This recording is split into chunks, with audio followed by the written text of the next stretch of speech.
उधर मध्य प्रदेश के हरदा में एक और बीफ कांड होते होते रह गया।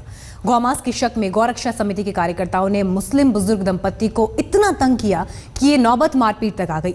अब कांग्रेस मुद्दा बना रही है तो विदेश से लौटे मुख्यमंत्री को इस मामले की खबर तक नहीं।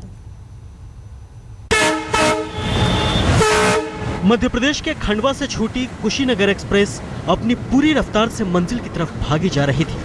खंडवा से तकरीबन 70 किलोमीटर दूर का सफर तय करने के बाद अगला स्टेशन आने ही वाला था कि एक बोगी से शोर उठने लगा।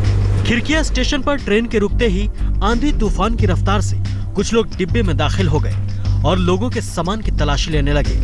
गौरक्षा समिति के लोगों के आते ही कुछ लोग तो भाग खड़े हुए, लेकिन पोटली के पास बैठे बुजुर्ग मुस्लिम दंपत्ति इनके निशाने पर आ गए। उन्होंने जो बैग वगैरह जो सामान नहीं दिखा रहे थे उनके साथ में उन्होंने बेसुध मारना पीटना चालू करा। उसमें हमारी वाइफ को भी धक्का वगैरह दिया उन्होंने और हमारे साथ भी मारा पीटी करी उन्होंने। ऐसा कुछ भी नहीं हमारे को ऐसा मतलब वो धक्का मुक्की मारने लगे करने लगे। हमको ये भी नहीं पता था कि ये किस वजह से ऐसा कर रहे हैं। यूपी के दादरी से उठे बीफ विवाद पर सियासत की स्याही सूखी भी नहीं थी कि हरदा में अफवाह ने खतरनाक रंग ले लिया। मुस्लिम दंपत्ति ने जब सामान की तलाशी के खिलाफ आवाज उठाई तो दोनों तरफ के लोग खिड़किया स्टेशन पर ही भिड़ गए।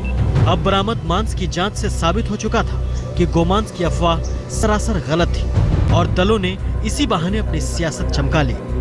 जांच में जब ये पाया गया कि जो जिस बात पर विवाद था, जिसकी सूचना थी, वो दरअसल बफेलो का मांस था, न कि गोमांस था।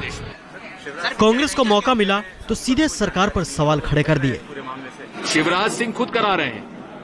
शिवराज सिंह कितना ही अपने आप को दूध से धुला बताएं, लेकिन जब नियंत्रण नहीं कर पा रहे, या तो आपका नियंत्रण नहीं है जिसकी वजह से सब कुछ हो रहा है, और या आपका नियंत्रण है तो आप खुद करा रहे हैं। स्वीकार करिए। मुझे पता नहीं है, मैं अब भी उतरा हूँ हरदा का, एक बार जानकारी लेके। सवाल यह है कि माहौल क्यों बिगड़ रहा है, क्यों बार बार गोमांस की अफवाह सांप्रदायिक सियासत को भड़का रही है। हरदा से लोमेश गौर के साथ हमीद कुमार, भोपाल, आज तक। महज एक सेकंड से भी कम समय में मौत ने उसे अपनी तरफ खींच लिया। एक इंसान के इतने टुकड़े हो गए कि पूरी लाश भी बरामद न हो सकी। मुंबई एयरपोर्ट पर एयर इंडिया का विमान उड़ान भरने की तैयारी कर रहा था, लेकिन उससे पहले So guys, do you know why he's Kukkara Kamalda? Because he's a Delhi boy.